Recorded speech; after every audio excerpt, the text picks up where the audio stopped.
आप हमारे चैनल पर अगर नए हैं तो हमारे चैनल को आप सब्सक्राइब करें और घंटी के बटन को दबाना ना भूलें ताकि हमारी वीडियो सबसे पहले आप तक पहुंच सके।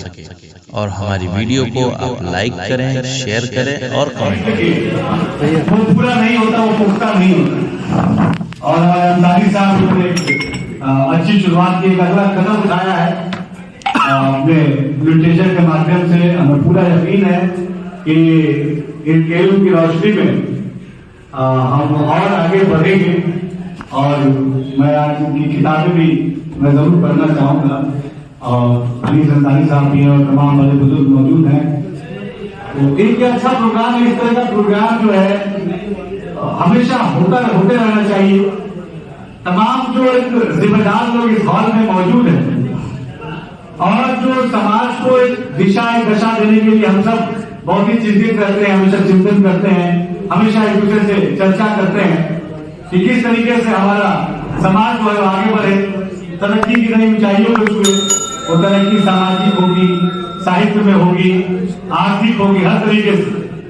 मैं प्रदेश के सरकार का एक नुमाइंदा होने के नाते ये बात जरूर आप सबको आपको इत्मीनान दिलाता हूं कि केंद्र की और प्रदेश की हमारी सरकार ये लिटरेचर साहित्य के प्रति बहुत ही पॉजिटिव है।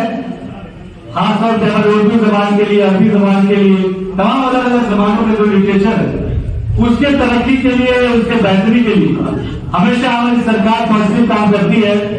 और पूरा यकीन है कि मैं भी सरकार का एक अंग हूँ और आप सबके बीच आपके गांव का एक नौजवान हूँ। 2 साल हो गए मुझे लगभग इस जगह पे आए हुए, इस जिम्मेदारी को मिले हुए। और लगातार 2 साल में हमारा यही हमेशा मेरी कोशिश रही कि हम कौम की खिदमत के लिए काम करें, अपनी जबान की खिदमत के लिए काम करें, तालीम की खिदमत के लिए काम करें। और खासतौर पर जो हमारे कौम के नौजवान उनको इल्म की रोशनी में उनको आगे बढ़ाने की नीयत के साथ काम करें। आज तमाम जगह प्रदेश भर के अलग अलग, अभी मैं पश्चिमी उत्तर प्रदेश के दौरे से आया हूँ। मैं बिजनौर गया था, बुलंदशहर गया था, अमरोहा, शामली, तमाम जगह गया था। और हर जगह मुझे इल्म वाले लोग मिले, हमारे कौम के नौजवान मिले। और बेहतर तालीम आज ये सबकी एक जो हमारे वक्त की, आज के वक्त की जरूरत है। खासतौर पे हमारे कौम के का जो असली और सही मुद्दा है, जो मैं मानता हूँ, वो है तालीम और तरक्की। हमें निश्चित तौर पे हमारे कौम का जो सही और असली मुद्दा है कि कौम के नौजवानों को अच्छी तालीम मिले। खास तौर पे जो हमारे कौम की जो हमारी बहनें हैं, उन बहनों को हम अच्छे तालीम से, तरक्की से, एक सुरक्षित माहौल के साथ उनको आगे बढ़ाने का काम करें। मैं पूरी ईमानदारी से उस काम में लगा हुआ हूँ। और तमाम जितने मंच पे हमारे लोग मौजूद हैं, हमेशा इनका प्यार, इनका हौसला मुझे मिलता है। आज आपने मुझे बुलाया क्योंकि बहुत जरूरी बैठक चल रही है, उस बैठक में मैं आया हूँ। लेकिन यहाँ आने का जो मैं जो होता है अंदर लालच से होता है, जिसको कहते हैं, वो मैं छोड़ नहीं पाया। इसलिए मैं बैठक को थोड़ा ब्रेक करके मैं आया। मैंने पहले ही से गुजारिश कर ली थी कि मुझे शॉर्ट पीरियड के लिए आना है। मैं बैठ के आप सबकी बातें जरूर सुनना चाहता था, लेकिन वक्त की कमी की वजह से वो मेरा अनुमान पूरा नहीं हो पाएगा। लेकिन एक बात मैं यकीन दिला के आप सबको जा रहा हूँ कि मैं पूरी ईमानदारी से कौम के खिदमत के लिए पूरे जज्बे और जुनून के साथ काम कर रहा हूँ। और हमेशा मैं ये बात कहता हूँ कि हमें आपस में बातचीत करनी चाहिए। हुकूमत चाहे जो भी हो, हमें हर हुकूमत के साथ बातचीत करके हमारे कौम की बेहतरी के लिए क्या चीज है, हमारे कौम की बेहतरी के लिए क्या जरूरी चीज है, हमारे किन चीजों से हमारे कौम और बेहतर रास्ते पे आगे जा सकता है, इन चीजों पे हमेशा बातचीत होती रहनी चाहिए। हमेशा एक पॉजिटिव मन के साथ, एक पॉजिटिव अप्रोच के साथ हमें आगे बढ़ना चाहिए। आपके कौम के एक नौजवान को आज जो जिम्मेदारी मिली है कौम की खिदमत करने की, मैं हमेशा आप लोग के बीच में रहता हूँ। ज्यादा से ज्यादा कोशिश करता हूँ कि आपसे बातचीत हो। आपके जो राय होते हैं, आप जो मुझे बात बताते हैं, आप जो मुझे रोशनी देते हैं, मैं वो बातें जो सही प्लेटफॉर्म है, माननीय प्रधानमंत्री जी, हमारे मुख्यमंत्री जी, उन तक पहुंचाने का काम करता हूँ। बहुत सारी ऐसी चीजें हैं जो अभी हुई है और बहुत सारी ऐसी चीजें तो अभी होनी है। बहुत सारे ऐसे मुद्दे हैं खासतौर पर मुस्लिम समाज के, जिनको हल करने के लिए हम आगे बढ़ रहे हैं। लेकिन हमेशा हमें आपस में बातचीत जरूर करनी चाहिए।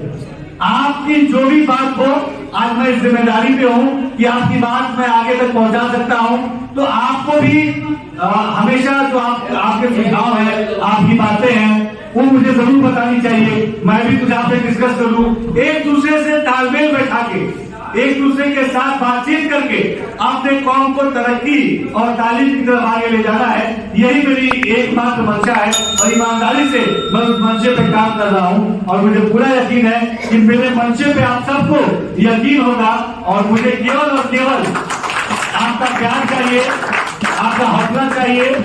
चाहे हमारे मुनकर भाइयों के बिजली बिल के फ्लैट रेट की बात हो, जो 2019 में बंद हो गई थी, उसको फिर से हमने चालू कराने का काम किया।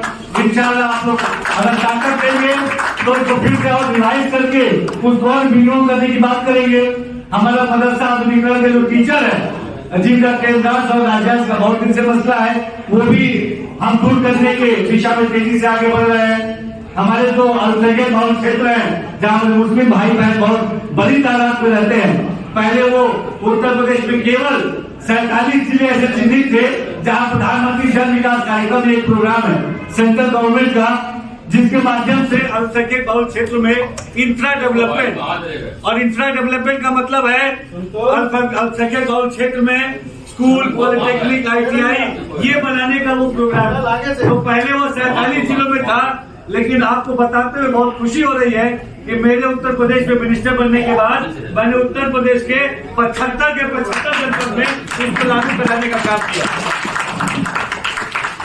इसके अलावा ODOPS प्रोग्राम है, वन डिस्ट्रिक्ट वन प्रोजेक्ट। इसमें बड़ी संख्या में हमारे जो मुस्लिम भाई हैं उनको इस योजना का सीधा लाभ मिल रहा है। मऊ में हमारे बुनकर भाई साड़ी बनाते हैं, अम्बेडकर नगर में बुनकर भाई साड़ी बनाते हैं, लखनऊ में चिकन के कारोबार से हमारे मुस्लिम भाई जुड़े हैं, हमारे बरेली में फर्नीचर के काम से हमारे मुस्लिम भाई जुड़े हैं, मुरादाबाद में पीतल के काम से हमारे मुस्लिम भाई जुड़े हैं, पीलीभीत में जो ODOP है उससे भी मुस्लिम भाई जुड़े हैं, सिद्धार्थनगर में भी जो ODOP है उससे भी मुस्लिम भाई जुड़े हैं। तो ऐसे तमाम जो मुस्लिम भाई छोटे छोटे जो उद्योग से जुड़े हैं, उनको आर्थिक रूप से मजबूत करने के सोच के साथ ये ODOP का प्रोग्राम है, जिसको पूरे उत्तर प्रदेश के हर जनपद में लागू किया गया है और इसका सीधा जो फायदा है हमारे मुस्लिम समाज के लोगों को मिल रहा है। एक और बड़ी उपलब्धि अभी हुई, आप सबको मैं बताना चाहूंगा। अभी इल्म का प्रोग्राम है, लिटरेचर का प्रोग्राम है, लेकिन कुछ जो बातें कौम के बेहतरी के लिए हुई है वो भी हर प्लेटफॉर्म पे डिस्कस करना बहुत जरूरी है। भदोही कालीन के लिए जाना जाता है और पूरे दुनिया में भदोही का नाम है कालीन के मसले में। मुझे उत्तर प्रदेश में मुख्यमंत्री जी की तरफ से भदोही का प्रभारी मंत्री बनाया गया और भदोही के कालीन के कारोबार से बड़ी तादाद में हमारे मुस्लिम भाई जुड़े हैं। और अभी एक हमने इंटरनेशनल कालीन का ट्रेड फेयर रखा गया था, जिसका उद्घाटन मुख्यमंत्री जी ने किया और 3 दिन में इंटरनेशनल लेवल पे 1000 करोड़ का बिजनेस भदोही ने किया केवल 3 दिन में। तो उसका भी सीधा फायदा हमारे जो नीचे तबके का मुस्लिम हमारा भाई है, खासतौर में जो पासमानदा मुस्लिम जो कहा जाता है। अगर देखिए एक और बड़ी बात है, पासमानदा मुस्लिम के तरक्की की बात अगर हम करते हैं, अगर प्रधानमंत्री जी पासमानदा मुस्लिम के तरक्की की बात करते हैं, मुख्यमंत्री जी पासमानदा मुस्लिम के तरक्की की बात करते हैं, तो इसका कतई मतलब ये नहीं है कि मुस्लिम समाज में डिवाइडेशन की कोई बात हो रही है। अगर 80% हम मुसलमानों में बैकवर्ड पासमानदा मुस्लिम समाज की आबादी है और अगर हम मुसलमानों के डेवलपमेंट की बात कहते हैं, तो निश्चित तौर पर बिना जो बैकवर्ड मुसलमान है, जो आर्थिक सामाजिक रूप से पिछड़ा हुआ मुसलमान है, उसको बिना आगे ले आए ओवरऑल मुसलमानों की बात, डेवलपमेंट की बात नहीं हो सकती। जैसे कि अगर हम इस कमरे को खूबसूरत करने की बात करते हैं, तो एक वो कोना कमरे का जो अभी जहाँ पे रंगाई पुताई या जहाँ का डेवलपमेंट नहीं हुआ है, तो अगर पूरे कमरे को खूबसूरत करना है तो कमरे के उस कोने को भी खूबसूरत करना पड़ेगा जिसको इसकी जरूरत है। बिना उसको खूबसूरत किए पूरे कमरे को हम खूबसूरत नहीं कर सकते। उसी तरीके से मुसलमानों की डेवलपमेंट की बात अगर हम करते हैं, तो बिना पासमानदा मुसलमान को डेवलपमेंट से जोड़े हम मुस्लिम समाज को डेवलपमेंट की तरफ आगे नहीं बढ़ा सकते। ये एकदम क्लियर हो सकता है। तो इसमें कहीं कोई ऐसी बात नहीं है कि कोई कंफ्यूजन क्रिएट करना या कोई कॉन्फ्लिक्ट क्रिएट करना। मकसद एकदम साफ है कि ओवरऑल मुसलमानों का डेवलपमेंट होना चाहिए। इस ओवरऑल में जो हमारा भाई जो पीछे छूट गया है, जो थोड़ा मजबूत नहीं है, उस भाई को हमें मजबूत करना है। हमारा पासमानदा भाई मुसलमानों का वही भाई है जिसको डेवलपमेंट से जोड़ने की जरूरत है, तभी ओवरऑल मुसलमानों का डेवलपमेंट पॉसिबल है। तो ये पूरी तरीके से हम ठोस रूप से जो मुस्लिम समाज के अलग अलग मुद्दे हैं उस पर हम काम कर रहे हैं। अभी बहुत सारे मुद्दे मैं हमेशा खुले मन से कहता हूँ, बहुत सारे ऐसे मुद्दे हैं जो जिसपे काम करना है, लेकिन हमें आज अपने असली मुद्दों को समझने की जरूरत है। तमाम मैं इसलिए बात यहाँ कर रहा हूँ, तमाम हमारे समाज के जो बुद्धिजीवी लोग कहे जाते हैं, क्योंकि किसी भी समाज को जो रास्ता दिखाते हैं वो उस समाज के जो इंटेलिजेंट लोग हैं, जो बुद्धिजीवी लोग हैं, जो पढ़े लिखे लोग हैं, जो इंटेलेक्चुअल टाइप के लोग हैं, वो किसी भी समाज को रास्ता दिखाते हैं। तो इस हॉल में तमाम वो लोग बैठे हैं जो अलग अलग जिलों से आए हैं और निश्चित तौर पर वो अपने अपने जिलों में इन्फ्लुएंस रखते हैं। तो मेरा ये कहना है कि आज हमें मुस्लिम समाज के जो मूल मुद्दे हैं उन मुद्दों को समझने की जरूरत है।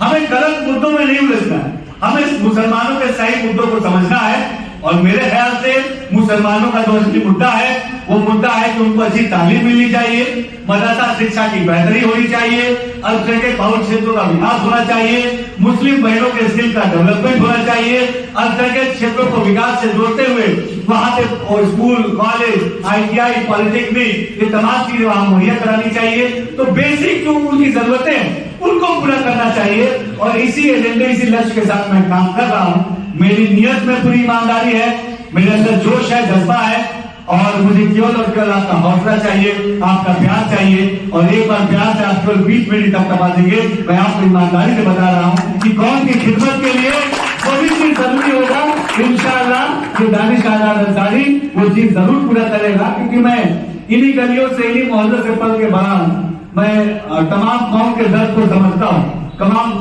कौम की जरूरतों को समझता हूँ और इंशाअल्लाह मुझे जो जिम्मेदारी मिली है मैं पूरी ईमानदारी से अपनी जिम्मेदारी को निभाऊंगा। ये आपको यकीन दिला के जा रहा हूँ। आप सबका फिर से बहुत बहुत शुक्रिया। अस्सलाम वालेकुम।